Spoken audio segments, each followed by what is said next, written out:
Welcome to The Explainer. Okay, if you're a nursing student, you know this stuff is huge. We're talking about fetal well-being tests. And look, this isn't just about acing your exams, right? This is about the real world, about protecting two lives at the same time. So today we're going to break down the absolute must-know fetal assessments for your boards and, more importantly, for your clinicals. All right, let's just jump right in. This is the big question, isn't it? It's the whole reason antepartum testing even exists. How in the world do we get a good look at a baby's health before they're even born? How do we peek inside and make sure everything's okay? Well, that's exactly what we're going to unpack today. So, here's our game plan. We're going to treat this like a clinical toolkit. First, we'll talk about why we even do these tests. Then, we'll get into our visual tools, ultrasound. After that, we'll cover non-invasive monitoring, then move on to stress and invasive tests. And we're going to wrap it all up with an awesome rapid-fire study guide to make sure all this stuff sticks. First up, assessing fetal well-being. And really, why does any of this matter? Look, these aren't just vocabulary words for an exam. These are the conversations you're going to be having with parents who are hanging on your every word. These are the numbers that guide massive, life-changing decisions. This is literally the foundation of how we give a baby a healthy start in life. Okay, so what's the bottom line here? Think of these tests as our early warning system. They let us spot trouble way ahead of time. We're talking everything from genetic issues to problems with oxygen. And when we find something, we can step in and actually do something about it, which is incredible. It all comes down to answering one huge question. Can this baby thrive on the outside? All right, let's move on to section 2, the visual toolkit. And when we say seeing is believing, we really mean it. The first tool we're grabbing is the ultrasound. I mean, what an amazing piece of tech, right? It's basically a live window right into the womb. So what is it, really? An ultrasound is super simple. It's non-invasive, totally safe, and it just uses high-frequency sound waves to paint a picture for us. This thing is the bedrock of fetal assessment. We can learn so much from it, like how far along the pregnancy is or exactly where the placenta is sitting. Okay, pay attention here because this is a classic NCLEX question. Seriously, the whole full bladder, empty bladder thing. For an external abdominal ultrasound, you need a full bladder. Why? It actually pushes the uterus up and gives us a much better angle.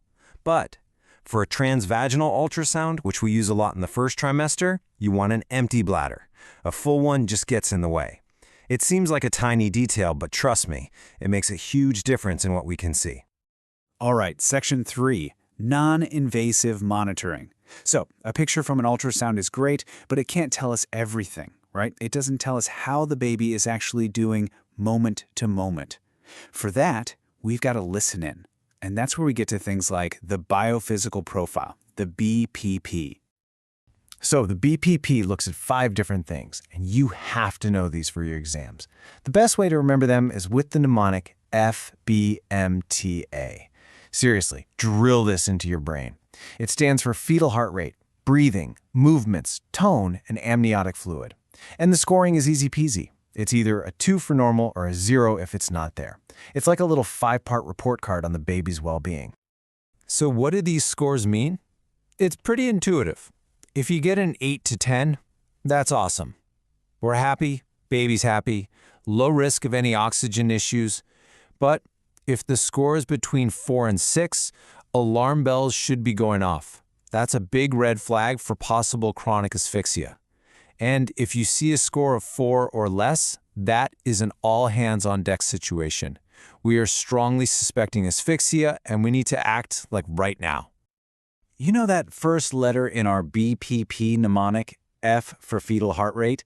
That usually comes from a Nonstress test, or NST. This is probably the most common test you'll see.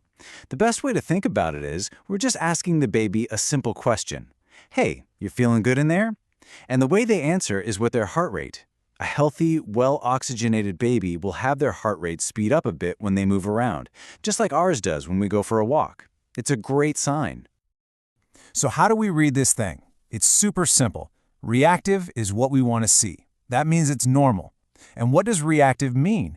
It means we see at least 2 heart rate accelerations in 20 minutes. And you got to remember the 15 by 15 rule. The acceleration has to go up by at least 15 beats per minute and last for at least 15 seconds. If you see that, thumbs up. Now, if it's non-reactive, that's our signal that something might be off. It doesn't meet that criteria and we need to dig deeper, maybe with that full BPP we talked about or a different test. Okay, Section 4, stress and invasive tests. So, what if you get that non-reactive NST? Well, we can't just stop there. We need more answers, so we're going to level deeper in our toolkit. These are the tests where we either put the baby under a little bit of controlled stress to see how they react, or we actually go in and take a sample to analyze. And that brings us to the contraction stress test, the CST. The name tells you exactly what it is. We're creating a little bit of stress, contractions to be exact, to mimic what happens during labor. The big question we're trying to answer is, can the placenta keep up? Can it deliver enough oxygen when things get tough during a contraction? The answer to that is absolutely critical for deciding how to deliver this baby safely. Okay, everybody lean in for this one. This is a huge NCLEX tip. I promise you'll see this. The naming here is totally backward, and it trips people up all the time. A negative CST is actually a good result. It means we saw no late decelerations. The baby handled the stress like a champ. But a positive CST? That's a problem. Positive is bad here. It means we're seeing those scary late decelerations, which tells us the placenta isn't doing its job. That baby is not getting enough O2 during contractions. Now, sometimes we need to get even more definitive answers, especially about genetics or something super important, like fetal lung maturity. That's when we might do an amniocentesis. And yeah, it's invasive. We use an ultrasound to guide a needle right into the amniotic sac to get a little bit of that fluid. And let me tell you, that amniotic fluid is like a treasure chest of information about the baby. And here we go, another monster NCLEX tip. Write this one down. Bladder prep for an amnio is all about timing. Before 20 weeks, the uterus is still pretty low, so we need a full bladder to kind of prop it up and give us a good target. But after 20 weeks, the uterus is big enough and a full bladder is just a liability. It gets in the way and, we really don't want to poke it with a needle. So, early on, full bladder. Later on, empty bladder. Got it? Okay, that was a ton of info, I know. So let's boil it all down. Welcome to Section 5, your ultimate study guide. This is the rapid-fire review, where we're going to hit the absolute most important high-yield facts you need to just burn into your memory for exams. All right, get your phones out, screenshot this, do whatever you need to do. This is your cheat sheet. Let's go. BBP, that's FBMTA. Got it? NST, reactive is good. CST, negative is good. Remember, positive is the problem. Amniobladder, before 20 weeks, full. After 20 weeks, empty. Fetal lungs mature, we're looking for that L/S ratio of 2:1. And AFP, if it's high, think open defects like spina bifida. If it's low, think chromosomal stuff like Down syndrome. Memorize this slide, seriously. And last but not least, let's quickly compare CVS and amnia. This is all about a trade-off, okay? It's basically early results versus more info.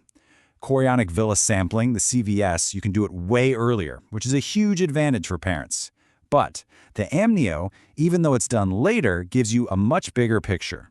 It can also check for neural tube defects and that all-important lung maturity, which CVS can't do. So at the end of the day, it all comes down to this. Which tool for which situation? Every single test we talked about is just a tool in your toolkit, and your job as a nurse is to be that expert who knows exactly which tool to grab, how to prep the patient for it, and, most importantly, what the results actually mean for them. The tech is amazing, for sure, but it's your brain, your critical thinking, and your heart that puts it all together. So the real question is, how are you going to take all this science and blend it with real human compassion when a family is looking to you for guidance? That's what makes a great nurse.